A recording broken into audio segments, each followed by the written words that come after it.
जय भगवान। જય ભગવાન મિત્રો, હું છું પ્રફુલ્લભાઈ પંડ્યા। મારી YouTube ચેનલની અંદર આપનું સ્વાગત છે। દર્શક મિત્રો, ભગવાન ગણેશજીનો જ્યારે પર્વ આવી રહ્યો છે ત્યારે દરેક લોકોના મનમાં પ્રશ્ન ઉદ્ભવિત થાય કે ભગવાન ગણેશજીને મારે કયા તારીખે લાવવા, કેટલા વાગે લાવવા, ભગવાન ગણેશજીનું વિસર્જન ક્યારે કરવું, કેટલા દિવસ રાખવા અને ભગવાનની પૂજા વિધિ વિધાનમાં કેવી રીતે સ્થાપના કરવી, ભગવાનનું વિસર્જન કઈ રીતે કરવું અને કદાચ ભગવાનની ગણેશજીની જો વિસર્જન દરમિયાન ખંડિત થઈ જાય તો શું કરવું, તો આ બધા જ પ્રશ્નનો જવાબ ફક્ત આ મારા એક વિડીયોમાં જ હશે। પરંતુ તમે જો કદાચ પહેલી વખત અમારા YouTube ચેનલ ઉપર વધાર્યા હોવ તો અમારી YouTube ચેનલને તમે લાઈક કરજો, શેર કરજો, સબસ્ક્રાઇબ કરજો।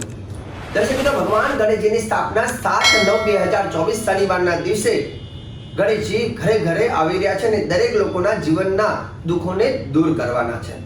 તો ભગવાન ગણેશજીને જ્યારે આપણે આપણા ઘરે લાવતા હોય ત્યારે ચોક્કસ મુહૂર્ત આપણે સારા સમયમાં લાવતા હોઈએ છીએ। ઘણા લોકો એવા હોય કે ભગવાન ગણેશજીને એક દિવસ અગાઉ એટલે કે 6 તારીખે લાવે છે, ઘણા લોકો 5મી તારીખે લાવે છે। તો 5મી તારીખે આપણે લાવતા હોય તો કેટલા વાગે સ્થાપના કરવી તે પણ તમને હું જણાવી દઈશ। 5મી તારીખે એટલે 2 દિવસ અગાઉ તમે ભગવાન ગણેશજીના મૂર્તિને લાવતા હોય તો 5મી તારીખે સવારે 9:32 થી માંડીને 12:38 દરમિયાન તમે લાવી શકો છો। બપોરે લાવી હોય તો 1:40 થી માંડીને 2:40 દરમિયાન લાવવાની અને સાંજે લાવી હોય તો સાંજના 4:45 થી માંડીને 6:50 દરમિયાન લાવી શકો છો। જો તમે ભગવાન ગણેશજીની મૂર્તિ 7 તારીખે સ્થાપના કરવાની છે એના અગાઉ એક દિવસ પહેલા એટલે કે 6 તારીખે લાવવા માંગતા હોય, 6 તારીખે શુક્રવાર આવશે તો 6 તારીખે તમે લાવવા માંગતા હોય તો ભગવાન ગણેશજીનો સમય છે 10:34 થી માંડીને 11:36 દરમિયાન। બપોરે લાવવા માંગતા હોય તો 1:39 થી માંડીને 4:45 દરમિયાન અને સાંજે લાવવા માંગતા હોય તો સાંજના 5:46 થી માંડીને 6:48 દરમિયાન લાવી શકો છો।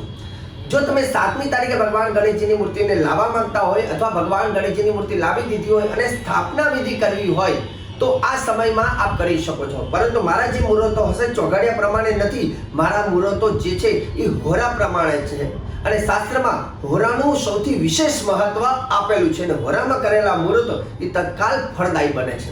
તો દર્શક મિત્રો, 7મી તારીખે ભગવાન ગણેશજીની સ્થાપન વિધિ અથવા લાવવાના જે સમય જે છે એ આ પ્રમાણે છે। સવારના 7:30 થી માંડીને સવારે 8:31 દરમિયાન જે દેવગુરુ બૃહસ્પતિની હોરા છે આ દરમિયાન લાવી શકો। ત્યારબાદ ભગવાન ગણેશજીની સ્થાપના અથવા લાવવાનો સમય સવારે 10:34 થી માંડીને 1:39।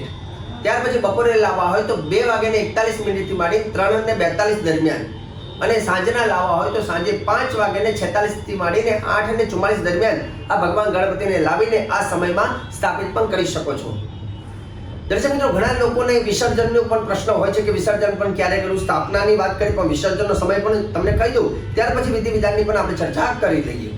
તો વિસર્જન ઘણા લોકો કોઈ 3 દિવસે ગણપતિ લાવતા હોય, કોઈ 5 દિવસ, કોઈ 7 દિવસ, કોઈ 9 દિવસ, કોઈ 11 દિવસ। તો જે લોકો 3 દિવસના ગણપતિ કદાચ લાવતા હોય તો એ લોકો ખાસ કરીને ભગવાન ગણપતિનું વિસર્જન 9 તારીખે કરશે અને 9 તારીખે વિસર્જન કરવાનું હોય તો એનો સમય છે બપોરના 3:41 થી માંડીને 4:42 દરમિયાન કરી શકો। જો તમે 5 દિવસના ગણપતિ લાવતા હોય તો ખાસ કરીને તમારું વિસર્જનની તારીખ આવશે 11 તારીખ। તો 11 તારીખે બપોરના 12:36 થી માંડીને 3:40 સુધી અને એ પછી 4:41 થી માંડીને 5:42 સુધી આપ વિસર્જન કરી શકો છો। જો 7 દિવસના ગણપતિ લાવો છો તો 13 તારીખે તમારું વિસર્જન થશે અને તેમાં 1:36 થી માંડીને 4:40 સુધી અને બીજો સમય છે 5:40 થી માંડીને 6:41 દરમિયાન। જો તમે 11 દિવસના ગણપતિ લાવતા હોવ તો ખાસ કરીને જેમાં 11 દિવસના ગણપતિ લાવતા હોય તો 17 તારીખે ગણેશજીનું વિસર્જન આપ કરી શકશો, જેમાં મંગળવાર આવશે અને તે દરમિયાન સવારના 8:32 થી માંડીને 11:33 સુધીનો સમય, બીજો સમય 12:34 થી માંડી અને 1:34 સુધી અને ત્રીજો સમય છે 3:36 થી માંડી અને 6:37 દરમિયાન આ ભગવાન ગણપતિનું વિસર્જન કરી શકો છો 17 તારીખે। દર્શક મિત્રો, આ મેં મુહૂર્તોનો ટાઈમ બતાવ્યો, હવે બતાવીશ સ્થાપન વિધિ કઈ રીતે કરવી। દર્શક મિત્રો, ખાસ કરીને ઘણા લોકો ભગવાન ગણેશજીની મૂર્તિ બનાવતા હોય છે અને ઘણા લોકો તૈયાર લાવતા હોય છે। તો ભગવાનની મૂર્તિ જ્યારે બનાવતા હોય ત્યારે બનાવતી વખતે ખાસ કરીને તલાવની પવિત્ર માટી લાવી ભગવાન ગણેશજીની મૂર્તિ બનાવી, પરંતુ તે દરમિયાન અક્રોધનાહ શૌચ પરાહ સતતમ બ્રહ્મચારિભી, એવું કહેવાય છે કે પવિત્રતા જાળવીને ભગવાનની મૂર્તિ બનાવી, અને ભગવાનની મૂર્તિ બનાવતા બનાવતા મનમાં ભગવાનનું નામ લેવું જોઈએ. ખાસ કરીને અને જે લોકો મૂર્તિને લેવા જતા હોય એ લોકોએ કઈ બાબતની રાખવું ધ્યાન. ભગવાનની મૂર્તિ તમે લેવા જાઓ છો ગણેશજીની, તો શાસ્ત્ર પ્રમાણે ચતુર્હસ્ત 4 હાથ હોવા જોઈએ. ભગવાન ગણપતિની સૂંઢ જે છે ડાબી સૂંઢના ગણપતિ હોવા જોઈએ, માટીના ગણપતિ હોવા જોઈએ, ભગવાનના હાથમાં અંકુશ હોવું જોઈએ, ભગવાન ગણેશજીની મૂર્તિ ખાસ કરીને બેઠી મૂર્તિ હોવી જોઈએ, હાથમાં મોદક કહેતા લાડુ હોવા જોઈએ, અને ભગવાન ગણપતિની સાથે મૂષક રાજ પણ હોવા જોઈએ. આ ભગવાન ગણપતિનું સ્વરૂપ, અને ખાસ મૂકીને હસમુખી સ્વભાવ, ભગવાન જે છે હાસ્ય મુદ્રામાં હોવા જોઈએ. ઘણી વખત ક્રોધ સ્વરૂપ એ યોગ્ય નથી. શાસ્ત્ર કહે છે પ્રસન્ન ભગવાન હસતા હોય, અને જે માણસ તમે મૂર્તિને લેવા જાઓ છો ભગવાનની, અને તમારી આંખોને ગમી જાય, તમને એ જ સ્વરૂપને ખાસ કરીને લેવાના હોય, અને શાસ્ત્રના નિયમને પણ ધ્યાનમાં રાખીને લેવા જોઈએ. રહી વાત ભગવાનને જ્યારે આપણા ઘરે લાવતા હોય ત્યારે સૌપ્રથમ પહેલા ભગવાનની ઉપર લાલ કપડું ઓઢાડીને ઘરમાં લાવવાના, અને ઘરમાં લાવતા પહેલા ભગવાનનો જ્યારે આપણું દરવાજો આવે ત્યારે લાલ કપડુંને લેવાનું, ભગવાનને આપણું દ્વાર બતાવવાનું. ઘરના લોકોએ ભગવાન ગણેશજીનું સામૈયું કરવાનું, મતલબ સ્વાગત વિધિ. ભગવાન ઘરે આવતા હોય તો એમનું સ્વાગત કરવું જોઈએ. તો ભગવાનનું સ્વાગત વિધિ કઈ રીતે કરવાની? ભગવાનના મસ્તક ઉપરથી કપડુંને લેવાનું છે, અને ઘરની બહાર જે લોકો ભગવાન ગણેશજીને હાથમાં પકડીને ઉભા હોય, અને ઘરમાં જે લોકો હોય તો ઘરની અંદર જે લોકો હોય એ લોકોએ ભગવાન ગણેશજીને તિલક કરવાનું છે, 2 હાથથી ચોખા વધાવવાનું છે, ફૂલ અને ગુલાલ વધાવવાનું છે, ગણપતિ બાપા મોરિયા એનો નાદ કરવાનો છે, અને શંખનાદ અને ઘંટનાદ સાથે ગણેશજીનો જય જયકાર સાથે ગણેશજીને ઘરમાં લાવવાના છે. પરંતુ એ પહેલા એક તાંબાના લોટામાં જલ ભરીને ભગવાન ગણપતિ દાદાની નજર ઉતારવાની. કેમ કે આ મૂર્તિ કદાચ કોઈને પહેલા ગમી હોય, એની નજર લાગેલી હોય તો એ નજરને ઉતારવી જરૂરી છે. ત્યાર પછી ભગવાન ગણેશજીની સ્થાપના કરવાની છે.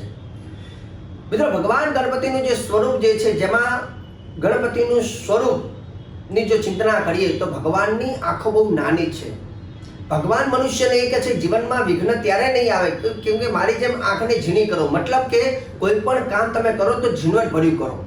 કાન મોટા છે, ભગવાન કહે છે બહુ બહારની વાતોને ગ્રહણ ન કરવી, સારી વાતોને જ ગ્રહણ કરવી. નાક મોટું છે, ભગવાન કહે છે કે ઇજ્જતદાર રહેવું સોસાયટીમાં. કોઈ પણ માણસ તમારું નામ સાંભળીને તમને ઇજ્જત આપે, મતલબ ઇજ્જત કમાવી. મોટું પેટ રાખવું, થોડું મન મોટું રાખવું.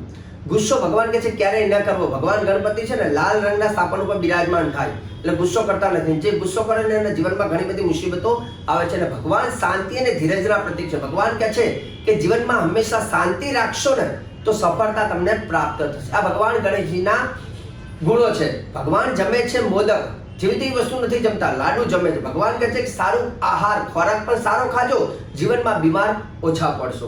આ ભગવાન ગણેશજીના ગુણો હતા. દર્શક મિત્રો, ખાસ કરીને ભગવાન ગણેશજીની તમારે સ્થાપન વિધિ જાણવી હોય તો એમાં તમારે શું કરવું? ખાસ કરીને બાજટની ઉપર, બાજટને ગંગાજળથી શુદ્ધ કરવો, એની ઉપર સાથીઓ બનાવવો, લાલ કપડું પાથરવું, અને એની ઉપર ઘઉં પાથરવાના, ભગવાન ગણપતિ મૂકવાના. ભગવાન ગણેશજીની આગળ એ કોઈ તમારા ઘરમાં જે નાના ગણપતિ હોય, જે મૂર્તિ હોય, જે પિત્તળની હોય કે ચાંદીની હોય, તો એ આગળ મૂકવાનું. ભગવાન ગણપતિની બાજુમાં રિદ્ધિ સિદ્ધિ અને અખંડ દીવો કરવાનો, કલશ સ્થાપના કરવાની. અને આ રીતે ભગવાન ગણેશજીને બાજટ ઉપર વિધિવત તમારે સ્થાપન કરવાનું. સ્થાપન કરીને રોજે રોજ ભગવાન ગણેશજીની પૂજા કરવાની, જેમાં ભગવાન ગણપતિ દાદાને રોજ તમે જો મોટા ગણપતિની આગળ નાના ગણપતિ તમે ધાતુની મૂર્તિ મૂકી હોય ત્યારે પંચામૃતથી રોજ સ્નાન કરાવજો. અને આ ગણપતિ દાદાને ખાસ તમે કોઈ ધોતી લાવ્યા હોય તો ધોતી છે, જનોઈ છે પહેરાવવાની રોજે રોજ. અને ભગવાન ગણપતિ દાદાને તિલક, ચોખા, પુષ્પની અંદર જાસૂદના પુષ્પ, ખાસ કરીને દુર્વા, 21 દુર્વા ગણપતિ દાદાને રોજ ચડાવવાની. મીઠાઈ, મોદક ભગવાનને જમાડવાના. અને ભગવાન ગણપતિ દાદાને આરતી કરવાની રોજે રોજ. જેમ કોઈ મહેમાનને આપ બોલાવીને સ્વાગત વિધિ કરતા હોય તે રીતે ભગવાન ગણપતિ દાદાની સ્વાગત વિધિ કરવાની. બાજુમાં કલશ સ્થાપન કરવાની, લોટાની અંદર જલ, 1.25 રૂપિયો, સિક્કો, સોપારી અને ઉપર નારિયેળ મૂકી અને એની સ્થાપન વિધિ કરી અને ભાગ્યમાં તમારે લગાવવાનું. દર્શક મિત્રો, જેમ કોઈ મહેમાન આપણા ઘેર આવે અને આપણે એને ચા પાણી નાસ્તો અને કપડાં બધી વસ્તુનું ધ્યાન રાખીએ છીએ, તે રીતે ભગવાન ગણપતિ તમારા ઘરે મહેમાન બનીને આવે છે અને જીવનના દુઃખોને છેલ્લે લઈને જાય છે. તો તમારી શક્તિ ભક્તિ પ્રમાણે ભગવાન ગણેશજીની પૂજાપાઠ કરવાની. ભગવાનનો જે તમારે ઘેર આવે તે દરમિયાન તમે કોઈ ગણેશ યાગ કરી શકો છો, સત્યનારાયણ દેવની કથા કરી શકો છો, ભગવાન ગણેશજીના નિત્ય સંકટનાશન સ્તોત્રનો પાઠ કરી શકાય, વિદ્વાન પંડિતોને બોલાવી ભગવાન ગણેશજીની મહાપૂજા કરાવી શકાય. આ બધી વસ્તુ તમે કરી શકો છો. હવે રહી વાત, ઘણા લોકોના મનમાં પ્રશ્ન થાય કે શાસ્ત્રીજી, અમે ભગવાન ગણપતિ દાદાની મૂર્તિને વિસર્જન કરવા જઈએ છીએ તો એ પહેલા મૂર્તિ ખંડિત થઈ જાય છે. તો જ્યારે આવું થાય તો ઘણા લોકોને મનમાં શંકા થાય છે. દર્શક મિત્રો, ખાસ કરીને શાસ્ત્ર પ્રમાણે એવું કહેવાય છે કે જો ભગવાન ગણપતિની મૂર્તિને તમે લઈને આવો છો, લાવતા પહેલા અથવા ભગવાનની સ્થાપના કર્યા પહેલા જો મૂર્તિ ખંડિત થઈ જાય છે તો ગભરાયા વગર નવી મૂર્તિ લાવીને તમે સ્થાપના કરી શકો છો. બીજા નંબરની વસ્તુ, જો ભગવાન ગણપતિ દાદાનું 10 દિવસ દરમિયાન કે 5 દિવસ કે 7 દિવસ દરમિયાન તમે સ્થાપના કરી છે અને વિસર્જન તમે કરી દીધું, મતલબ કે ત્યાં બાજુ ઉપરથી ભગવાનને લીધા અને ત્યાર પછી તમે નદીમાં પધરાવો જો છો, એ દરમિયાન જો વચ્ચે ખંડિત થાય છે તો પણ શંકા કરવાની જરૂર નથી. તમે ભગવાન ગણપતિ દાદાનું વિસર્જન કરી શકો છો. કેમ કે જ્યારે તમે ગણપતિ દાદાને બાજુ ઉપરથી લો છો ત્યારે કહેવાય છે કે ગચ્છ ગચ્છ સુરશ્રેષ્ઠ સ્વસ્થાન પરમેશ્વર, દેવ તત્વ એ આકાશની અંદર જતું રહે છે. ત્યાર પછી મૂર્તિને વિસર્જન વ્રત પૂર્ણ થઈ જાય છે, પછી વિસર્જન કરી શકાય. પરંતુ તમે જો ભગવાન ગણપતિને લાવી દીધા, બાજટ ઉપર બેસાડી દીધા અને ભગવાન ગણપતિને જ્યારે વિદાય કરો એ દરમિયાન જો મૂર્તિ અંગભંગ થાય છે, ખંડિત થાય છે, તો એના ઉપર ચોક્કસ ધ્યાન રાખવાની જરૂર છે. તો તે દરમિયાન શું કરવાની જરૂર છે? ભગવાન ગણપતિ દાદાનું સ્વરૂપ આપણા ઘરે સ્થાપન થઈ ગયા બાદ અને વિસર્જન પહેલા જો એ આપણા ઘરે 2-5 દિવસોમાં ખંડિત થાય તો તમારે ભગવાન ગણપતિ દાદાની ક્ષમા યાચના કરવાની. ભગવાન ગણપતિ દાદાને 108 લાડુનો હવન કરી ક્ષમા માંગી અને તે દરમિયાન બીજી નવી મૂર્તિની પ્રાણ પ્રતિષ્ઠા કરીને તમારે એ વ્રતને સંપન્ન કરવાનું રહેતું હોય છે. મિત્રો, ખાસ કરીને છેલ્લે જ્યારે ગણપતિ દાદાનું વિસર્જન કરતા હોઈએ છીએ ત્યારે શું કરવું, વિસર્જનની વિધિ વિધાન પણ હું તમને જણાવું છું.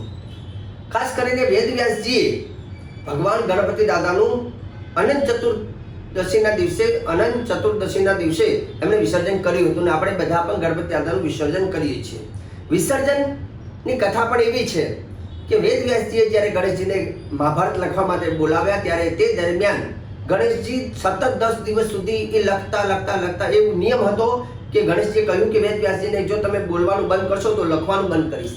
વેદવ્યાસજી સતત બોલે રાખે, ગણેશજી લખે રાખે ને લખતા ગણપતિ દાદાનું 10 દિવસ દરમિયાન તાપ બહુ વધી ગયું અને જ્યારે વેદવ્યાસની આંખ ખુલી ત્યારે ગણપતિ એકદમ લાલ હતા, તાપ વધી ગયું અને તાપને શાંત કરવા માટે એ ગણેશજીને વેદવ્યાસજીએ જલમાં વિસર્જન કર્યા અને ગણપતિનું જે તાપ એટલે કે દુઃખ હતું એ શાંત થયું. ત્યારે ગણેશજી કહે છે કે જે પણ મને જલમાં વિસર્જન કરશે એના જીવનના દુઃખોને પણ હું દૂર કરીશ. ત્યારે આપણે પણ ભગવાન ગણપતિ દાદાને જલમાં વિસર્જન કરતા હોઈએ છીએ. જ્યારે વિસર્જન કરતા હોય તે દિવસે ભગવાનની ગણેશજીની પૂજા કરવાની. ત્યારબાદ લાલ રંગના કપડામાં મોદક મૂકવાનું છે, મોદક કહેતા લાડુ, એ મૂકી એની પોટલી બનાવીને ગણપતિની બાજુમાં મૂકવાની. ત્યાર પછી બીજો બાજટ લેવાનો, તે બાજટ ઉપર સાથીઓ બનાવી આ ગણેશજીને બીજા બાજટ ઉપર લઈ આખા ઘરમાં ભ્રમણ કરવાનું, ભગવાનને આપણું મકાન બતાવવાનું. પછી ભગવાન ગણપતિ દાદાના કાનમાં તમારા જીવનના દુઃખો હોય કહી દેવાનું. ત્યારબાદ ઘરની બહાર અથવા જલાશયમાં એ જલની પૂજા કરી અને ભગવાન ગણપતિ દાદાને એ શુદ્ધ જલની અંદર વિસર્જન કરવાનું. વિસર્જન કરતા હોય તે દરમિયાન પણ ભગવાનને મોદક અને દીવો અર્પણ કરીને તમારે ગણેશજીનું વિસર્જન કરી શકાય. છેલ્લે ક્ષમા યાચના ભગવાનને માંગવાની. નિર્વિઘ્નમ મમ સંસારમ નિર્વિઘ્નમ વાણિજ્યમ સદા નિર્વિઘ્નમ ધનપુત્રાદિ ગણેશસ્ય પ્રસાદ. હે ભગવાન ગણપતિ દાદા, જે તમારા વ્રત કર્યું છે, જેને પૂજા વિધિ વિધાન કરી છે, ભગવાન એના બધા વિઘ્નોને દૂર કરજો. તો દર્શક મિત્રો, સુંદર મજાનો અમારો આ વિડીયો હતો અને સુંદર મજાના અમારા યુટ્યુબ ચેનલમાં આવા ઘણા બધા વિડીયો અપલોડ કરેલા છે. આ વિડીયો ઓછા સમયમાં ઘણી બધી મેં તમને જાણકારી આપી છે અને સારો લાગે તો ભગવાન ગણેશજીનો આ શ્રેષ્ઠ વિડીયો તમે તમારા મિત્રોને તમારા ગ્રુપની અંદર ચોક્કસ ફોરવર્ડ કરજો અને સાથે તમને કદાચ જ્યોતિષ અંગેનું સચોટ માર્ગદર્શન જોતું હોય તો અમારા કાર્યાલયનો સંપર્ક સાધી શકો છો. મને આપી દો રજા. જય ભગવાન.